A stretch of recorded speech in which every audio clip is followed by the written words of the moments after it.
Hey everybody, let's talk about the Pico slider from Vibe EDC. These are, I think, newer. I've seen the prototypes out there for a little while. In fact, whoopsie daisy. In fact, Sean over at Fidget Fix had reviewed this one a little while back. I was intrigued by it, but it was still a prototype at that point. I think he had been in contact with Emil, who, pardon my voice, I've got a little bit of a cold, who produces these. Now, I didn't necessarily get it in the colorway or the color selection that I would choose. This is like a candy corn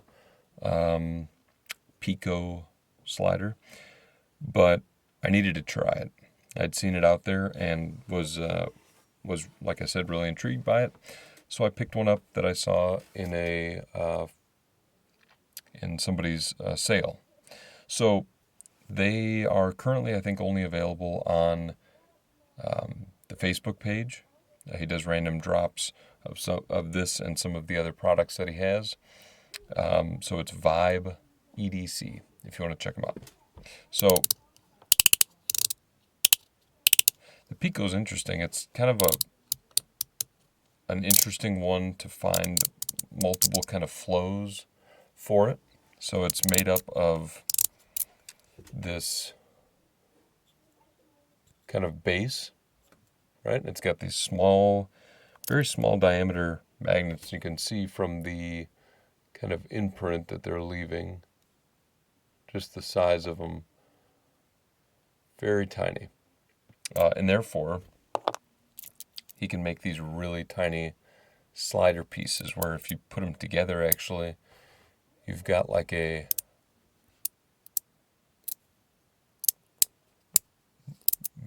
just ultra tiny, possibly even smaller than the Monkey Mind, which is one of the smaller sliders I've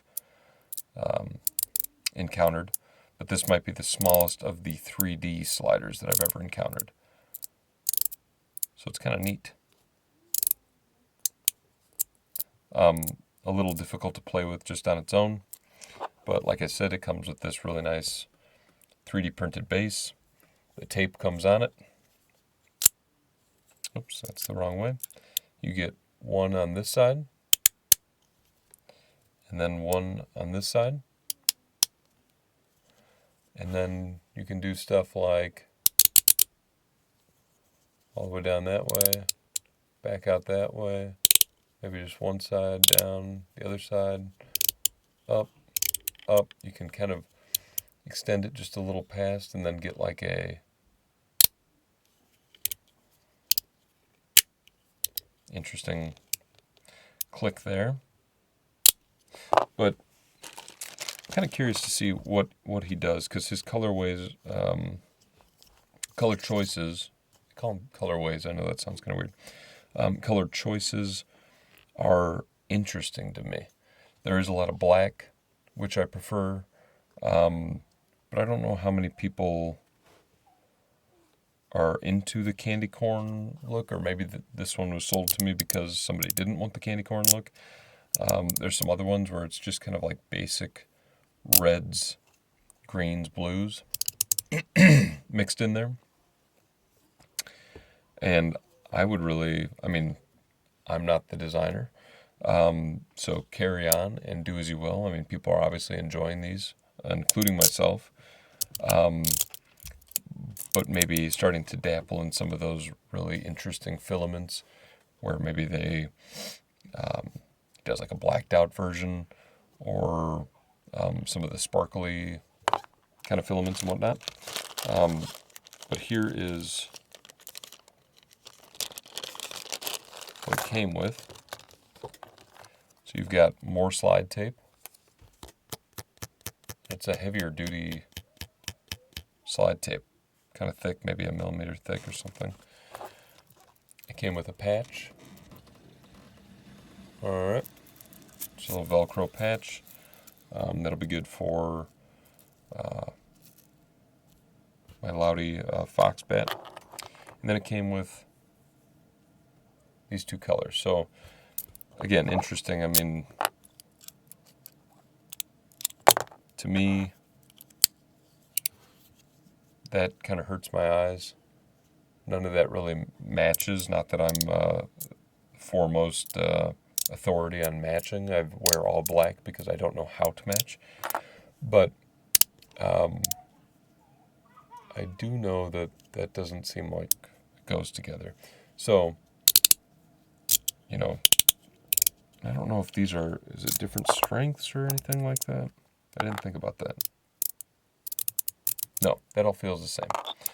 So, you know, it comes with extras of these, but the colors, like I said, it doesn't really vibe, if you will, to me. So I went with the black. And I really like that. Now, if he did an all black body and then sold all different types or all different color buttons, that'd be pretty sick. I like that. But this thing has an incredible click to it. And I really think there's something to this. I was actually talking to Jason at Fidget Boy, Jason, not that long ago, possibly within the week even. Time is just all meshed together anymore. But I was talking about smaller diameter magnets and possibly doing some things to maybe take, like, for instance, that new one-click Fidget Boy that he released. Getting some smaller diameter magnets and making a 3-click Fidget Boy that was the size of the 1-click. I would really like to see that, and think that would be pretty cool, because I love to have smaller fidgets to carry as an option every now and then, and not have to carry a whole size slider. So this thing's really great, though. Again, really the only thing that I bumped on was the colors, but it wasn't like I purchased this color right off of Vibe EDC. I purchased this secondhand just so I could give it a try. So I'd love to see it continue to evolve, and hope it does. And I think these are really cool, pocketable, you know, even if you want to put it on a keychain. Now, I have been using the little lanyard, just because it is pretty small, and I'm not usually a lanyard guy, but it doesn't bother me that it's on there. So I've kept it on. But I like that a lot. And it kind of rides down into this little pocket here. And that does kind of secure it. So even if it demagnetized, it's not going to fly out. So this is the kind of thing you could throw, maybe you're throwing it in your purse, maybe you're throwing it in your jacket pocket, and you don't want it to break apart or you lose one of these. These are really strong, so I just don't see that happening. And especially if they're right down in that little cradle there, nothing to worry about. So, there we go. That is the Pico slider, Pico slider by Vibe EDC. All right. Thank you for watching, everybody.